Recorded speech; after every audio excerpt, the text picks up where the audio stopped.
I'm the curator of the show. My name is Tracey Jen. I was born in West Lafayette, Indiana. Parents are from Taiwan. At home, we're always speaking Chinese, and then at school, we're always speaking English. Being in the mix of these two cultures has constantly been a struggle, and it's just been this whirlwind of a journey. I have a painting background. It would be so easy if I just painted it, but then how do I find other artists that want to express exactly what I want to do? So that was hard. It ended up, I found an artist that I really liked online. Her work really resonated with me. Her name is Beth Lo, and I found out she's from the same hometown as me. She's 70 years old right now, and so we have this huge generation gap in between us. It was interesting to see how similar our experiences were, but also the subtle differences of being from the same place at a different time and what that all meant. She introduced me to a list of Asian American artists that deal with identity issues, and from that list, I reached out to Chau. You can see his work over here, which is about technology culture. He's biracial. His mother is Caucasian, and his father is Vietnamese Chinese, so that there's another layer of diaspora there. Trying to understand his heritage, his hybrid identity. He went to Taiwan recently, and that was his first time in Asia.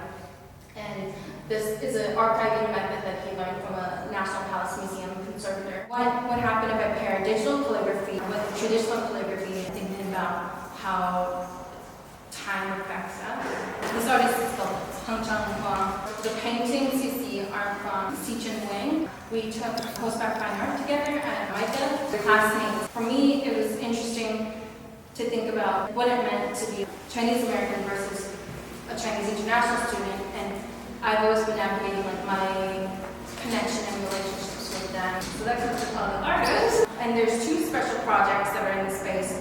One being partnership with Julia Ying, right here, who's a Johns Hopkins Chinese teacher, and the lovely students wrote essays about their identity, which is featured on the back of this wall. They did their own translations to English for you guys. Another project, which is a documentary over there, is something that I produced and edited, and it was months-long project. I interviewed 4 Chinese international students from MICA. It's their conversation with me, so picking up the differences of being Chinese American versus being an international student, trying to present to them their story. Stories are experience, and experience are stories, and that's what this show is about. It's about connecting all the dots of culture, and when you do more research, you find out that it's even more vast and complicated, as well as one person's identity. It can't be labeled as one thing or just blanketed under one stereotype. Each one of us is different, and so I guess that's where I want to start out the conversation. So maybe we can go around the circle, and if you would like to share a little bit about, your name, where you're from, and maybe if you have some sort of intercultural story that you would like to share. Started. This is my guest from Indiana. I'm Diane G. After spending 30 years working for corporate America, I retired and became a porcelain potter. And I'm married to a Chinese American who was born in New York in 1954. And my first realization, honestly, that he really was Chinese was when we were getting our marriage license, and in preparation for that, we had gotten his birth certificate, which lists his race as yellow. And I was just dumbfounded. We've now been married for coming up on 38 years, and there were cultural compromises we make. He eats rice, I eat potatoes. He's gotten very good with a rice cooker, but that's something that's never going to change. His mother had 3 young women picked out for him to choose bride from, and was very distressed when he chose me instead. And it took her 8 years before she would even talk to me directly. We did go on to have a good relationship. But when you look at identity, it isn't just racial, and Tracey, you alluded to it. Time is as big a cultural difference, I think, in many ways as race is. So to give you an example, I was the youngest of 9 children, and there were 27 years between the oldest and the youngest. So you're already crossing generational boundaries. And when I graduated from high school, my birthday happens to be in June, so my parents combined my birthday and graduation parties, and everybody came. And at one point, my aunt came up to me and said, young lady, we need to chat. So she pulled me aside, and I said, okay, Aunt Grace, what's going on? She's like, well, we aunts have been talking, and we're a bit concerned. She was deadly serious, by the way. This was no joke. We are very concerned. And I was like, okay. She's like, you do realize the young women in our family are always married by the time they're 18. Because if they're not, you're going to be an old maid. You're going to be a spinster. Now, you don't even appear to have a beau. Did it shape what I did next? Yes, I met a young man. He asked me to marry him. After knowing him for 7 weeks, I got married. That lasted for 4 years. I also had to deal with the fact that there was this very stereotypical view of women, and my choices were nursing, secretary, or a teacher. Those were the only allowed professions in the 8th grade going into high school. My school counselor threw out my plan for college prep and presented me with a plan for home ec.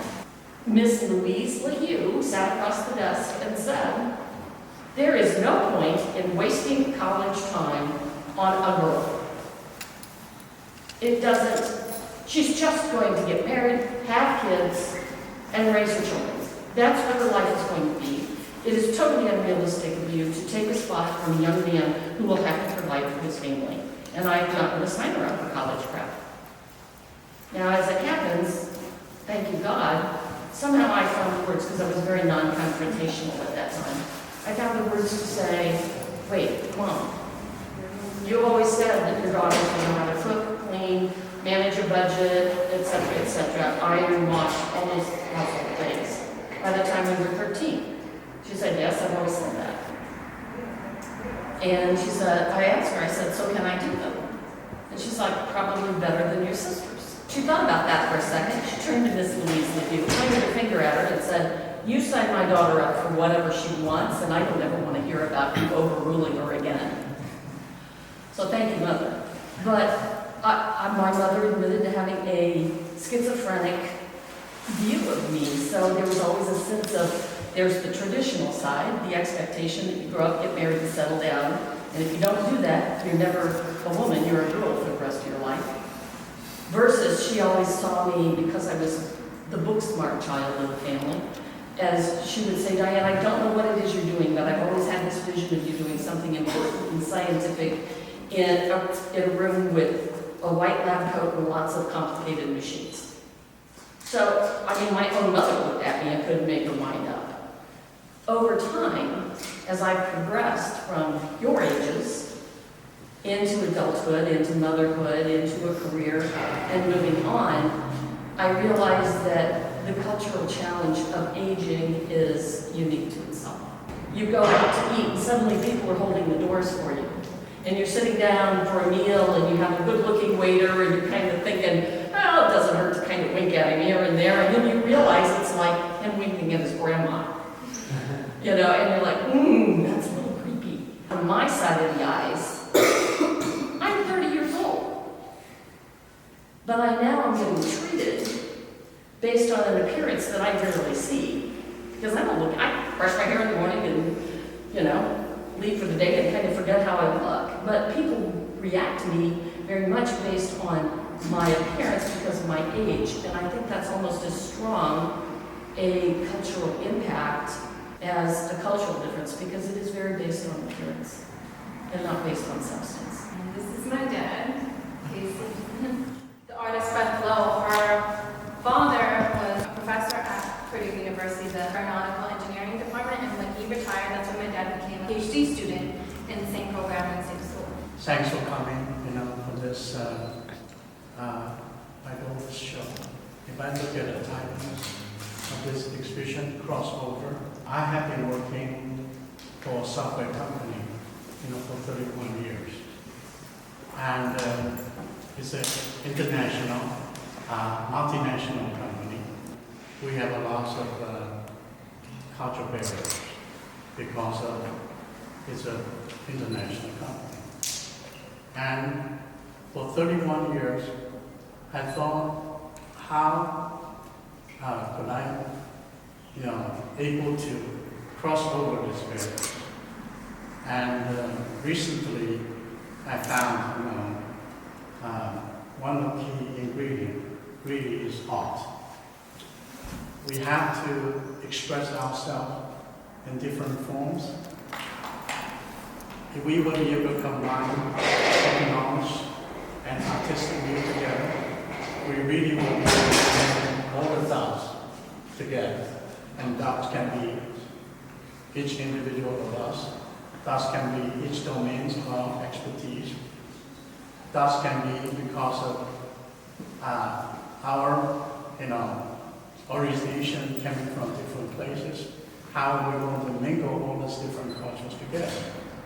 And I think if we want to have a better tomorrow, we have to harmonize whatever the job we are doing, and then we also have to harmonize the natures, and then we also have to harmonize the life.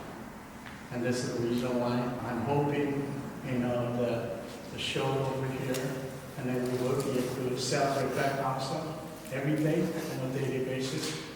How will we be able to contribute to this process and making our tomorrow, is a better place, no matter it is for study or to work. Thank you.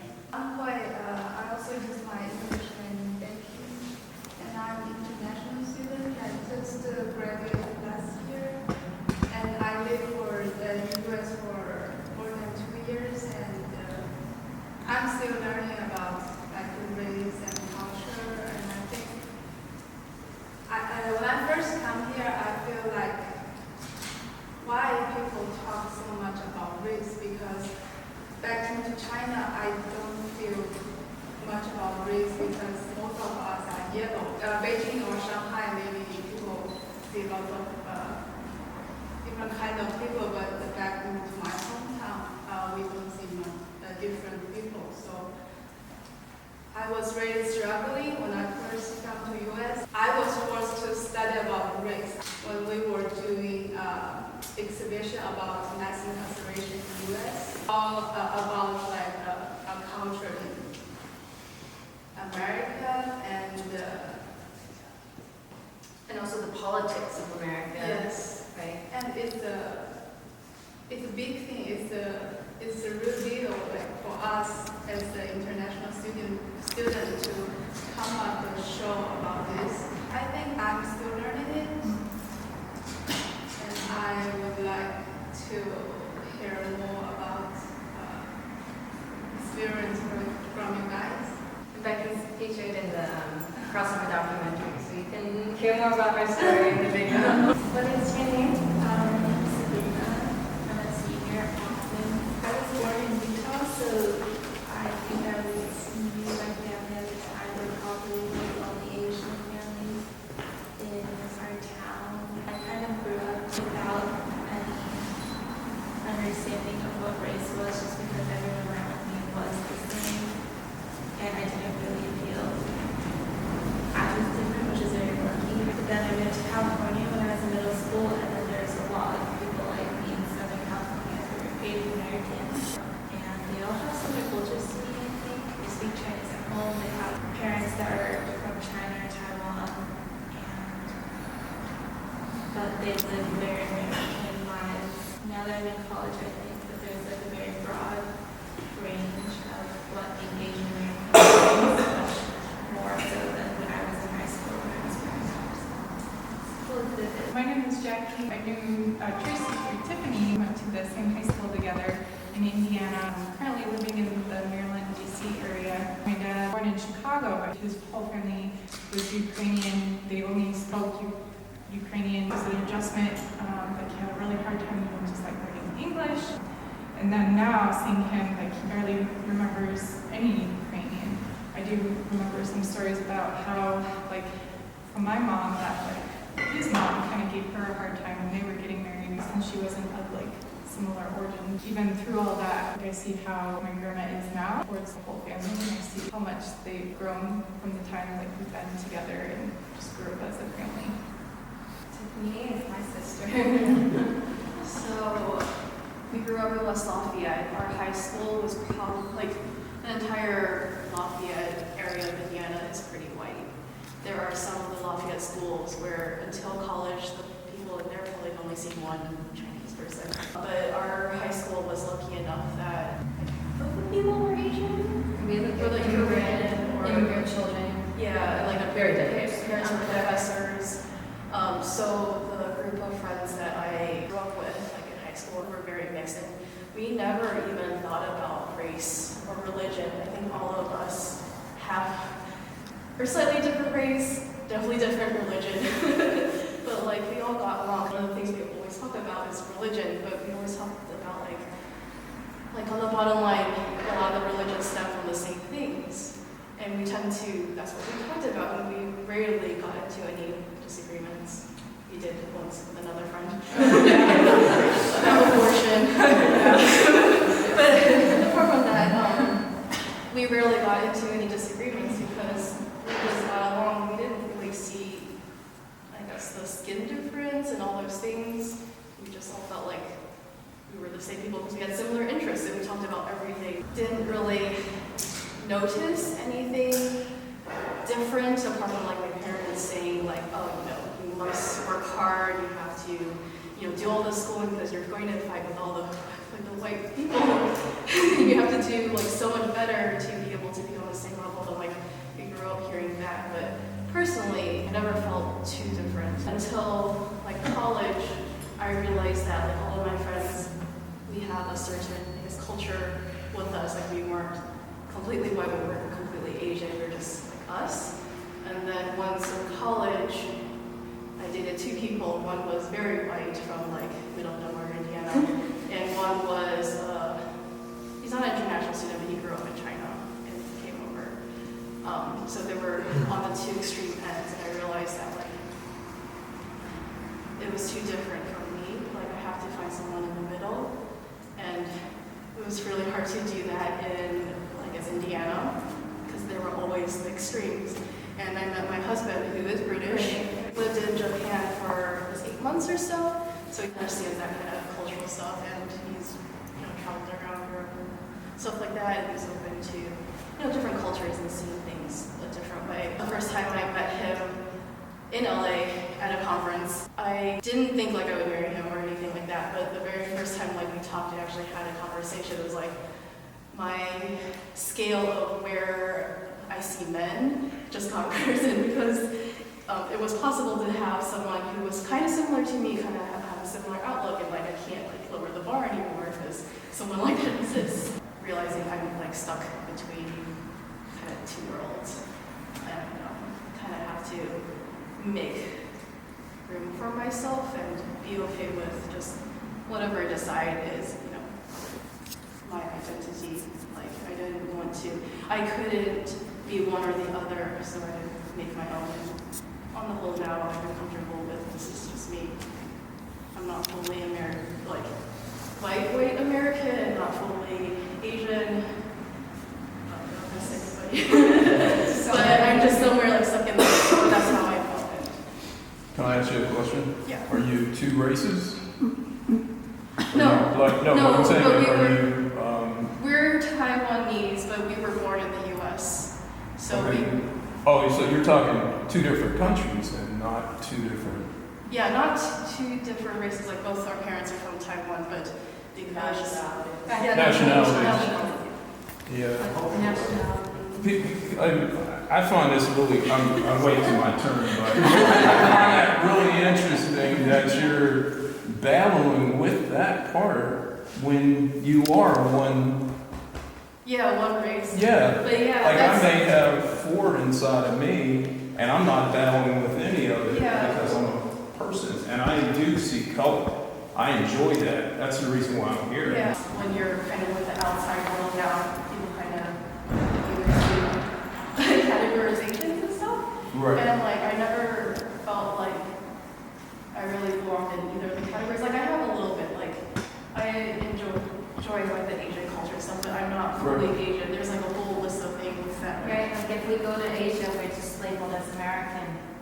Yeah, like we're not. Oh, they beat you up over there because they. Yeah, because we're too You're influenced. westernized. Well, yeah, you're Yeah. influenced. Yeah. But if you started to speak exactly the same as It's them, still different. they could detect the difference. No, like our like way of like just holding ourselves is different. Yeah, the posture and stuff like.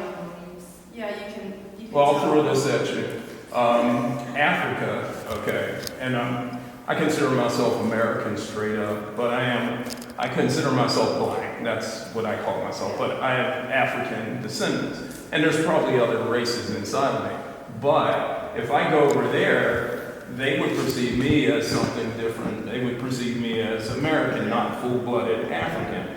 And when they come over here, they say that they're African versus black. So everybody has their niche or box that they put themselves in. But the key thing, it starts inside. This is the only box that you need to worry about. It's somebody else's problem if they can't deal with who you are. But I appreciate what you're expressing. I really am. I'm learning. So go ahead. Continue. That's pretty much Yeah. Craig, do you want to chip in? Oh, sure. I mean, I grew up as an armed forces brat, so I travelled around through a number of different European countries growing up. My dad was in the Air Force, son of a Scotsman and an English woman. Born in Scotland, but my dad's family my Scottish family always called me the little Englishman because I didn't have the Scottish accent. So on the cultural side, I resonate on that element as well. And then when I was 18, I very much had the minority experience when I went to Japan. And I was the only white guy on the island. Literally, the only white guy on the island. On the smaller island. Not the main island. Crystal, I know Tracey through my former student, Colin, and from friends. So I'm from Taiwan. I came to America at the age of 16. I was an exchange student. And I went to Ohio. I was born into Pickle, Ohio. It's a really small town. I was the only Asian in the entire school. And several of you, but one of the few in the entire town, I don't know the village. But so at first, I just wanted to fit in. I wanted to, I want to get rid of my Taiwanese identity or my foreignness. I resonate with your experience in Japan because I was the only Asian in the entire school. So at first I was self-conscious, and then I gradually got more comfortable, and I made friends, and I feel like I'm fit in. And then that was when my program ended, so I was back to Taiwan. And just kind of like, I have to get used to my own culture again, even though it sounds ironic because I was in Taiwan for 16 years. So I was back in Taiwan for several years, and I came back to America to pursue my master's degree. Anyway, I just, so at first, I several stages. At first, I just want to fit in. I want to be American as a foreigner, and just like fit the mainstream. And then, but when I went back to Taiwan, people did not, I don't know, I guess like the way, like I said, or like the posture, or like sometimes, I was also under influence of American culture as well. So when I was, with my Chinese friends and family, I feel like I'm not like 100% Taiwanese, just because I guess there's things I say, or, just my beliefs and values I believe in. And then so I feel like in the middle, I'm not, even though I'm being American, this is my 7th year, I'm not American. I'm married to an American from literally a village called MICA, Ohio. Just interacting with Americans I know, and they know they're aware that I'm not American too. But when I go back to Taiwan, the longer I live in America, I feel like the less Taiwanese I become in a way. And then so I've gone through the journey of so what am I? I'm never gonna be American because I'm immigrants and I go back to Taiwan, but I do live in America. But then I really appreciate your comments as you were back over here, because I finally so I don't have to identify myself as either Taiwanese American. I am me. I observe these cultures, and also I moved from Indiana and Ohio to Baltimore. So I teaching at inner city high school in Baltimore City. My students think it is predominantly African American, and then so when I came here, it was like a learning experience, a humbling experience. I believe what I believe in, and I am just being myself as an individual. So at first I was so what the heck, the culture and I'm from and all that, but it's other cultures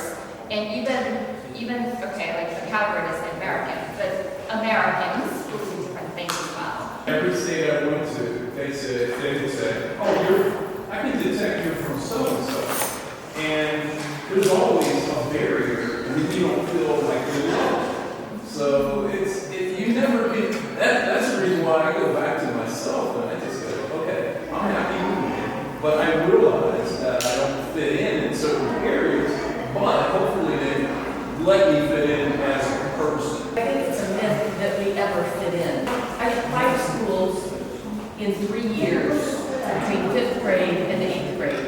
I mean, you couldn't pick a worse time, and I was a late blooming, socially graceless, tomboy, bookworm nerd. I mean, and I never fit in. Part of understanding who you are is understanding you really aren't looking for a clone of yourself. Your life is going to be richest when you accept other people and stop worrying about fitting in, because you're never gonna get over it. I'm Carmen. I'm from Hopkins. I work on the X-rays. My dad was born in the United States. He was like baby German, but he's white. And my mom is from Shanghai. So I grew up like speaking Chinese and going to China. And then also like not being really Chinese and like being seen as like foreign. And even though I'm like halfway, I don't look white like at all. And so like I feel like I was always treated like I was Asian. Where the suburb that I grew up in was white or Asian, and so it was very segregated and self-segregated. People just like only hung out with people who were like around, and like all the students who were like cool or popular or whatever were white, and so like I was curious about the and then coming to Hopkins kind of changed that for me. Just because Hopkins was like it's like a third white, a third Asian, and a third like everything else, and so it's not particularly diverse. Where I grew up, it's like, it's refreshing. My name is Edwin. I went to Purdue, so that's where I meet Tracy and become a friend of Jesus' family. I'm from China. I came to USA for undergraduate education, and now I'm working in Maryland, DC area. I didn't realize that I'm passing over. I'm still passing over. When I first went to Purdue in my freshman year, me and my friend, who's also Chinese, we try to adapt into American culture. We just like imitate Asian Americans, like their style, just working out. Because we think that's cool, it's very cool. And we didn't realize that we are crossing over. We just want to be cool. And that into that culture. Later on, I went to California, meeting with my uncle. I realized that there were children who are definitely Asian American. They're also crossing over. They also want to try to make friends who are white. Our Hopkins business class.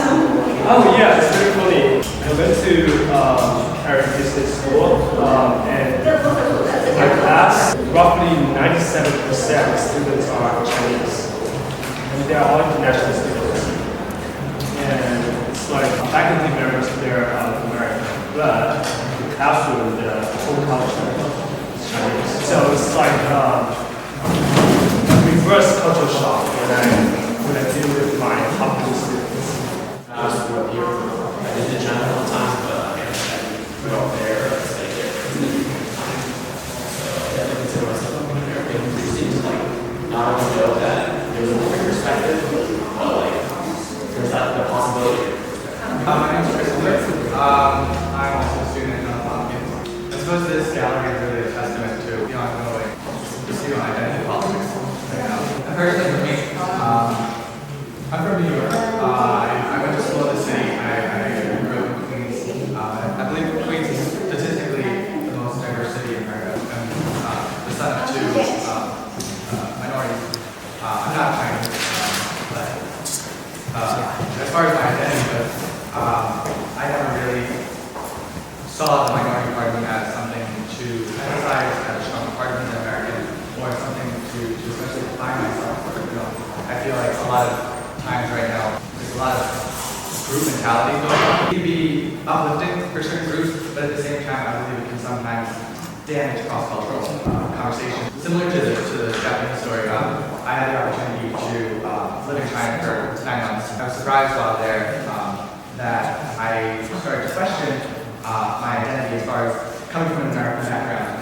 I was now faced with a lot of this very Chinese persona, Chinese identity, but it needs to be Chinese. Chinese. And my life in China was radically different from that in America. So I struggled while I was there and when I came back to America about, what were my values. So that's something that I really wanted to delve more in and understand more about myself in that manner. And I suppose really something that seems to be more of a consensus here is that at the end of the day, I identify with whatever was inside myself, really, regardless of whether you put that in a box with the American or if you put that in a box with the Chinese, or somewhere in between. It is what it is. May I ask why you chose Chinese instead of other languages, or maybe you have learned other languages? No. Well, I took Chinese in high school, and I suppose at the start there wasn't any particular reason. Growing up in Queens, I did go to Flushing a lot, which is the more prominent Chinatown in New York. And so I suppose Chinese was always prevalent in my surroundings. Something that I was interested in getting to know more. But it wasn't until the first time I went to China, which was in my sophomore year of high school. I went there for 2 weeks. That I really began to appreciate the culture. I started to realize, that there's just so much more than what I had been thinking about at the time. Tiger, freshman in college. I was born in Tianjin, China. Both my parents are Chinese. And I moved to Vancouver at I was 8. And Vancouver, I think, is a pretty diverse city. So I wanted to fit in the sense that I wanted to speak English so I can converse with the people around me. But I didn't really, I didn't think much of my identity, and I didn't feel pressured to, especially in my school. My school had a pretty large Chinese Asian population. I feel like it's really cool to hear, listen to everyone else's story. It's a really cool experience. I didn't get to experience much. What was your experience interacting with different Asians and different cultures? I just felt like it was useful to learn different their background, their religion. Actually, one of my best friends from high school is from India, and he taught me a lot about his religion, especially food. He invited me a couple times to his house and had the best Indian food I've ever had. I just feel like it's a very good learning experience when you're surrounded by all types of different people. You really get to see the world outside of your own lenses. For example, when I lived in China, a lot of people said they weren't that many foreigners. You came over when you were 8, right? And then so now when you go back to China, how do you feel? I spoke Chinese with my parents at home, so my Chinese is good enough to get me. I can converse with the people in China. I feel like no problem. But when I go back to visit my relatives, they feel that I'm still different from them. I don't know in what way, but they always talk about it. And that's something I don't really get, but it doesn't really bother me. Now, I find myself in the middle because I like to be in the middle. And that way I can listen to both extreme sides or something closer. And you can always find something that will connect you with other people. And I noticed one thing that was said about other people, the people that kind of look like you will not accept you because you have learned something or been exposed to something and they may be just jealous of it. Or they wish that they were the one that could travel and be exposed to those things. And that could be part of the problem. But seeing other people's colors or races is a good thing because it just, you're learning something new. It's just like a painter who puts yellow paint up and orange. If we would ignore those things, then, well, it would just be a white wall or a black wall or an orange wall. So I think it's good to acknowledge other people because that kind of makes the world a lot better. What's your medium? I'm not here as an artist, but Wired. I do water sculptures, and believe it or not, they're multicultural. That's how they come out. My name is Dale, and I knew the Jen's family through my dad and Uncle Jen had a common friend. So before I went to Purdue, the in-between uncle connected me to the family. I was adopted.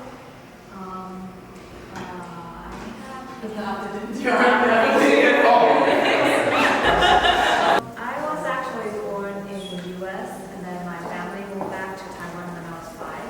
So I grew up in Taiwan as an international student. It's weird because I look exactly like everyone, but whenever I go to school, I always go in a different line from everyone. But it got passed through college. My parents have been encouraging me that me and my brother should come to the state just to be exposed to different cultures. And I think I was always like, okay, what does that mean? What does a different culture mean? Because it's always the same. You are with the same people, so we were open to it, but I didn't really quite know what it means. I went to Indiana. Like all of a sudden, it's okay. Like you look, there are so many different kind of places, like American and then Indian, and just different colors. It's like okay, and then I think you get to start having to make decisions that should I stick with Taiwanese, should I stick with Chinese, and then where should I go? I think you constantly have to make decisions. And to me, I just kept remembering my parents saying that we should go learn about different cultures. It's hard sometimes, especially language, and then maybe food, and then value. You have to keep making decisions. How would you describe American culture and what is that mean to you? I think it's more free, more creative. You get to have your own opinion, and you get to make your decision of what you like. Whereas in Taiwan, where I grew up, it feels like everyone follows the same pattern. You study, and then go to a good school, and then you don't really think about what you like, what you want to do. It's hard, but then I see the culture difference as a gift. Rather than making myself American or Taiwanese, I feel like I can be both. And then use that as a gift. And I'm always so thrilled when people are curious about my culture, which I don't know which one it is now, but I see that as a gift. Now that I can be a Taiwanese when I'm in Taiwan, I can be sort of an American when I'm in America. Yeah, I just see it as a gift. I'm Jared, I'm one of Tracey's classmates at MICA. For a lot of my life, my experience of cultural difference was more ideological, I suppose. So I grew up in Baltimore, Utah. Some of you may know, like, the predominant culture there is the Mormon church. I was raised in a non-religious family, so there was always sort of that gap between me and a lot of people I was growing up around. Because the culture in Utah, especially where I grew up, it's like church isn't just something you do on Sundays. You know, it's like every day. It's worked its way into school and into like after school activities and scouts and all that kind of stuff. So, but I think because of that, I developed a really strong sense of myself, and that's helped me since moving here. I think it's allowed me to focus more on learning about other cultures. Nicest privileges of going to MICA is that I've been exposed to a huge diversity of people from very different cultural, racial backgrounds. And Tracey, and we have 3 students in our year who are Chinese international students as well. I think being surrounded by those people now has definitely made me a more caring person, and it's really cool to see this exhibition realize after talking about it for so long. Yeah, and to have this conversation, because my exhibition is similarly identity based. Yeah, so I've been working with queer artists. So that was another thing about going after the test, and I'm also gay, so that was another like cultural barrier there. So it's my thesis is about sort of exploring like a post-closeted sense of self amongst queer communities and how find themselves not in opposition to a normative culture, but just on their own terms of what it means to have like a uniquely queer identity. You guys are interested in seeing Jared, so we can talk to him afterwards. It opens 4 weeks from today. Hi. Ross, I'm a guest of Jared's and a friend of the Curatorial practice program. I'm very appreciative of this conversation, this show, this space. Something I think a lot about, or I'm reminded of a lot at my job, is just how little sometimes our culture honors the complexities of identity. I work at a city agency with folks that are relocating to Baltimore, looking to find their space in Baltimore. And a good example of how I'm reminded of that is we're required to gather and to track customer-related data on the folks that we work with. And something I see fairly often is confusion or frustration with some of our customers when they see that their identity is not represented in a limited list of options under the "what is your race" question. So that's a reminder for me that our culture is often not honoring those complexities, and it's great to be in this space and to be able to learn about the differences and similarities between different identities within our culture. Thank you. Hi, my name is Yin Du, or my English name is Julia. And first, I'd like to say thank you that Tracey first reaching out saying there's an art exhibition and the topics about the crossover culture. And actually, she initiated that if the heritage Chinese class students are interested in this, and I think it's really, really good opportunity because I heard that many Chinese heritage students or students from different backgrounds, mixed background, they face the identity issue. And especially in middle school and high school. So I'm also curious about if they enter the college, if they have the same struggles. So yeah, I give this new topic into my lesson and ask them to share their stories. So I also want to say that I appreciate every student who is willing to share your stories, and their stories are over there with English translation. So welcome you to read that. And also, my second reason is I think if in the future I have a child in the States, and I think he or she will face the same struggle as well. So I'm willing to hear their stories and to say, as a parent, how should I deal with this? And also, I'd like to share my own experience. I came to the States since 2013. And when I arrived here, I see the huge difference, cultural difference, especially in the classroom. In China, teachers give instructions, and students just need to listen to it and follow it. And your own opinions is not encouraged. But here in American college, students' opinions is very important, and they appreciate the students' own opinion, critical thinking. So actually, that's one struggle I'm facing right now as well. Because I think even though I graduated from the school and started to work, I found that if your performance is 90, and being humble is a very great characteristic for East Asian people. If your performance is 90, they will say, oh, I'm not that good at about this aspect, and actually I'm only 70. But for American, if your performance is 90, they will say, I'm really good at that, and maybe to put it at 100. So when I work, I think I'm trying to give a good class to my students, but I seldom say that. Then my colleagues won't observe that. So I think from that aspect, I still need to overcome this cultural difference. I have a question. You're like the third person who mentioned it. It's like, this is my Chinese name, but call me Julia. Oh!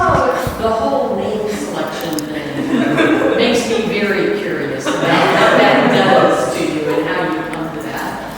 Good question. I'm saying that if my kid can't pronounce your name, I have a problem. Okay, guys, I have a I problem. have a very good friend named And I'm terrible with names, great. and I never pronounce it right. And she's just like, call me Iris. And it's like, wait a minute, this can't be right. But I mean, how does that affect you? At what point do you decide you need an American name? When I was in elementary school, I started to learn the English at elementary school. Then my English teacher picked the English name for each student. And they picked Julia as my English name. And I love that name, so I keep it.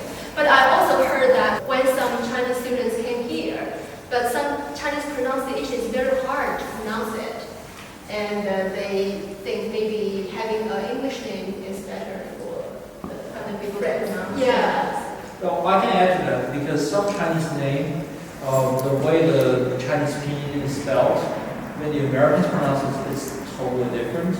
So if they keep pronouncing it wrong, and then it's not in a good way, so they may just eventually say, okay, enough, I'll just have a my name is Siri. In Chinese, it's Siri, but most Americans can pronounce it right the first time. They will read it and say, oh, Siri.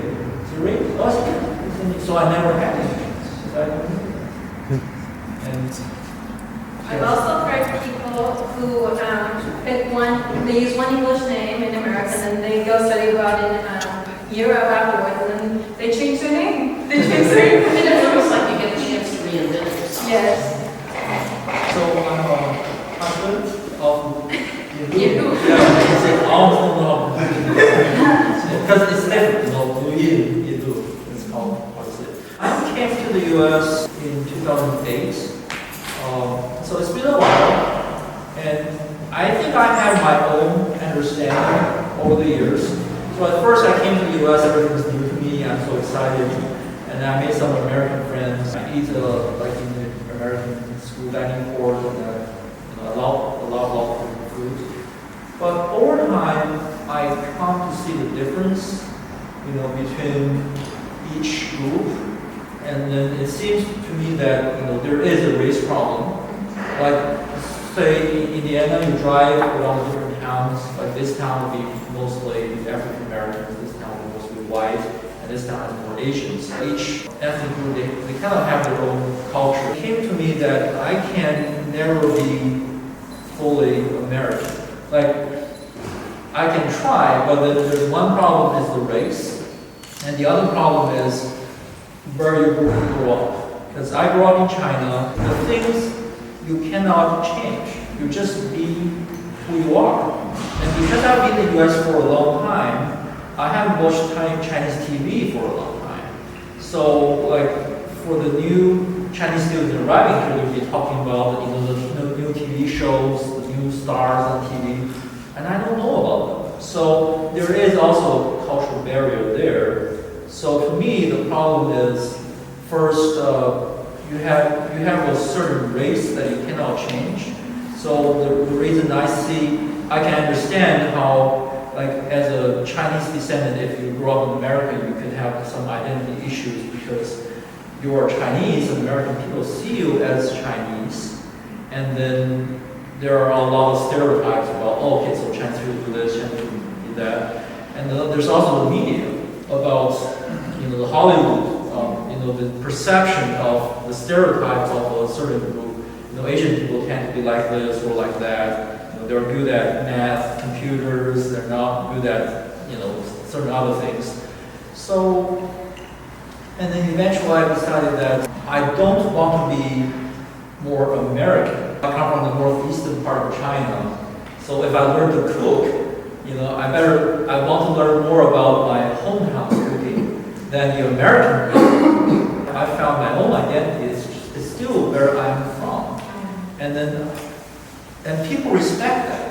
Because people will ask, where are you from? And what do you know about the place you were from? And, do you know how to cook, your hometown's food? Things like that. And so I see little advantage in having to mix into another culture completely. I think there's more value in retaining more, your own culture So, and Judith is very thinking ahead about, if we have children in the future, they have the identity issues. A lot of Chinese Americans, they learn about their culture from their parents and from their, or maybe relatives here, maybe their own group. Fellow Americans, they have another side of it. So there could be such issues, but I think it can be in harmony. Like by just going to China more trips. Ideally, you can blend in both cultures, and both cultures will respect and accept you. And on the other hand, you should not blend in either cultures. So that could also be the individual problem, because if you cannot be in any culture, then maybe you are just you try to be the different one. You have to define yourself, not let others define you. And also educating. Can I just add to that? I think everybody in here, I'm listening to everyone, and it seems like you have to go on your own journey, and sometimes it starts off a little rough, but you'll get to where you find out it's all about where right here, this is what matters inside. So, and once you achieve that, then you start to feel like, okay, I got it. And then that's that.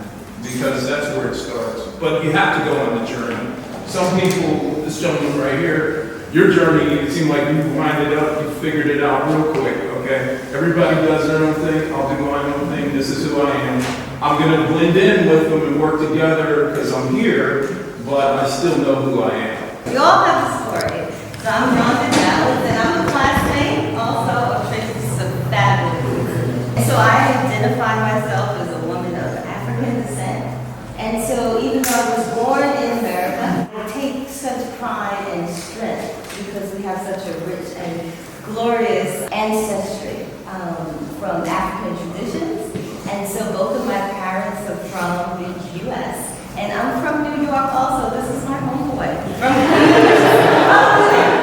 And so we have to celebrate different cultures because growing up in New York, it's such an international place. I attended Chau University. That's where I received my undergraduate degree. So I went to a historically Black college. And so once again, very steeped in my tradition and African and African American heritage, but appreciate all cultures. That's something that I raised my son to understand as well. If you're going to have impact in the world, you have to understand the world. And we make up such a glorious mosaic of different cultures. So I appreciate this exhibit and listening to the conversation. Thank you.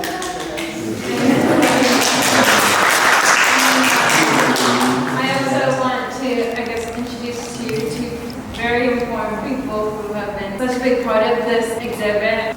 Chau, who is doing the camera. He's also the illustrator of the show. He branded all the brochures and the posters that you have been looking at. And then the ones behind, come over here. Hello. This is our Sicheng Wang.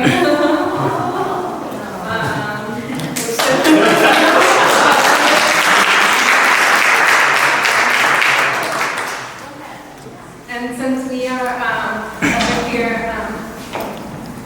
please share a little bit of your story.